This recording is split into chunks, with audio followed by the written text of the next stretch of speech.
Salve discipuli. This is help for your Latin studies in Henle First Year Latin, exercise number 256. In this exercise, we will be given some sentences in Latin and asked to translate them to English. But before we look at that, we have been given some new information about secondary tenses. You may remember previously learning about primary tenses, which include the present, future and future perfect, present, future, and future perfect tenses. And we learned that here it is right here in my grammar book, when those tenses are in the main clause, in other words, when you say a subject is doing something in the present, future, or future perfect, indicative, then your secondary clause or your subordinate clause needs to be in the present subjunctive with these purpose clauses we've been working with, okay? And we're going to be working with more purpose clauses in exercise 256. Now, secondary tenses include imperfect, perfect, or pluperfect. So when your main clause, the first part of the sentence that tells you the subject is doing something in the imperfect, perfect, or pluperfect tense, then the following subordinate clause, the one that comes after ut or ne, needs to be in the imperfect subjunctive, okay? And so that's what we're going to see here in exercise 256. We're going to see some Latin sentences following the construction of the secondary sequence. We'll see some verbs in the main clause that are in one of these secondary tenses, imperfect, perfect, or pluperfect.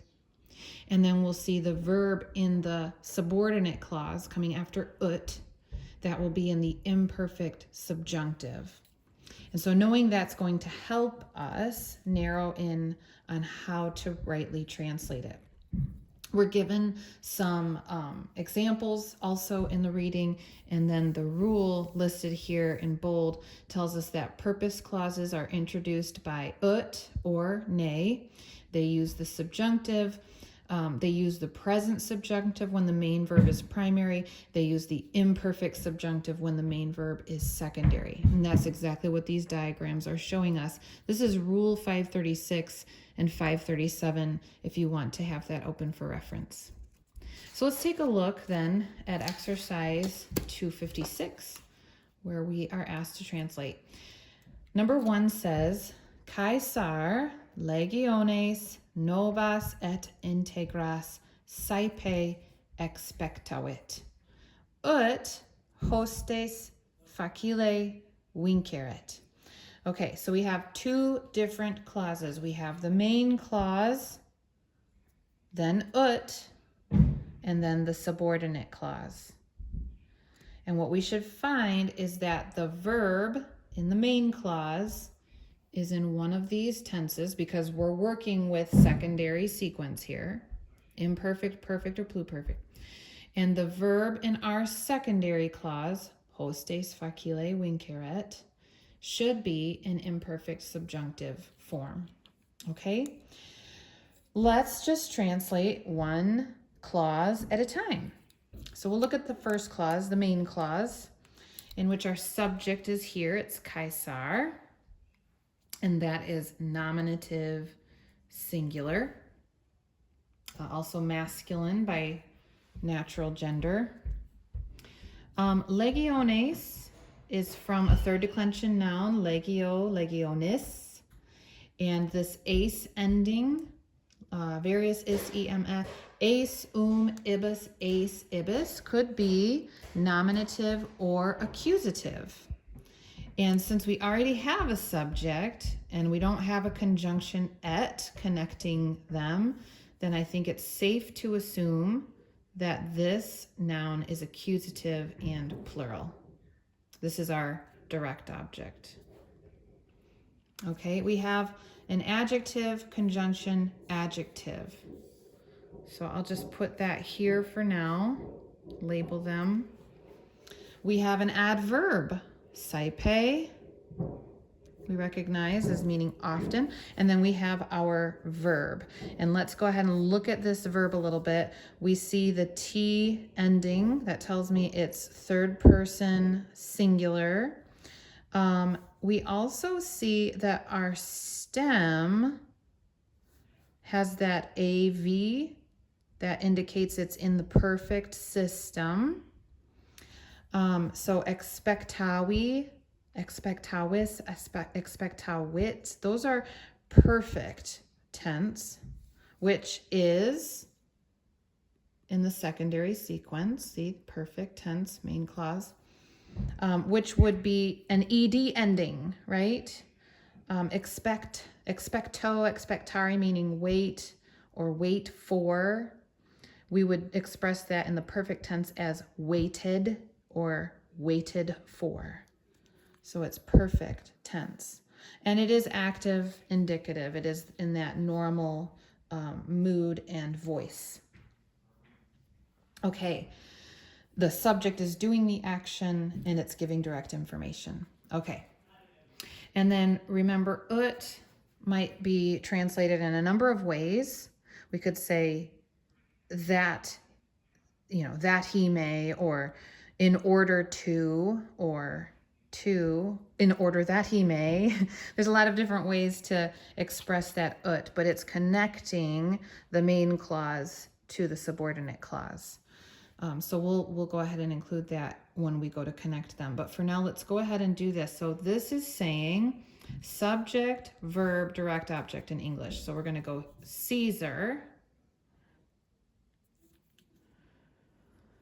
Let's go ahead and use the adverb along with it because they go together. Caesar often waited for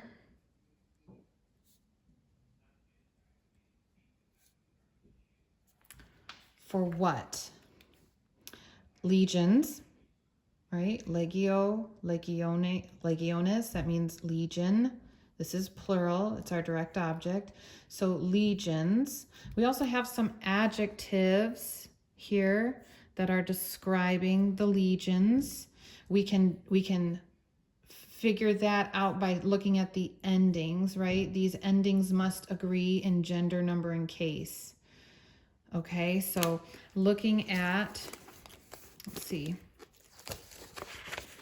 our third nope, I'm in the wrong section here. I want unit 1 and 2. These are my nouns. Unit 1 and 2 I've got tabbed at the top, starting on page 91. These are the bulk of the nouns that we've learned. So looking here under third declension, legio, legionis, look at it, says it's feminine, gender, number and case we've already got, plural accusative. So I'm just going to write that it's feminine. So these forms of the adjective must also be feminine, plural, and accusative to agree with the noun that they modify. So let's just check one. They both have the same, so we'll check one. Integras is an adjective that was given actually later on. So I think we're going to find it in that other section. Integras. Here it is. Integer, integra, integrum, meaning fresh, uninjured, or whole. And so, let's look at the feminine form, integra. Those endings of the first and second declension, those endings would be I, a, singular. I, is, as, there's your accusative, is. So that accusative plural, feminine ending is as, and it does indeed then agree with the noun it's modifying. So novas et integras, meaning new and fresh or uninjured. So Caesar often waited for new and uninjured legions. There's the main clause. Okay, so then we have ut, in order to, or in order that. Let's go ahead and do that for ut. Now we've got our subordinate clause, hostes facile vinceret. This is obviously our verb. Here's the subject of that secondary clause. And facile, this is an adverb. So it's just an SVI, verb intransitive. But let's go ahead and see what forms these words are in. So hostes is from the third declension noun hostis hostis, meaning enemy. This ending gives us the plural form. So this is nominative plural. Okay. And, oh, excuse me. Nope, I think our subject is here and our direct object is here. So this is actually accusative, which would have the same ending. Third declension again would be ace, ibis, ace, ibis again. And the reason why I thought that was because this being plural would not agree with the verb being singular. This T ending tells me it's third person singular. So that was my alert. That's when I went, oh, wait a second. That doesn't work. The subject and verb have to agree. So this being plural then alerted me to think, oh, it might be the direct object because the ending in the third conjugate or third declension is the same for nominative and accusative. Okay, so our subject must be a pronoun included in the verb and probably points back to Caesar. Okay, so vinceret. Okay, and remember what we knew about this secondary sequence, that in the subordinate clause, the verb will be imperfect subjunctive. And what we've learned about that is that you take the second principal part, the infinitive form, vincere, add the personal sign to give it person and number, and that's how you get it in the imperfect subjunctive form. That would be expressed hypothetically with the word, the helping verb might. That he might. So in order that he might winko, conquer. Oh, here's an adverb. Let's use that with the verb. I'm modifying it. Facile means easily.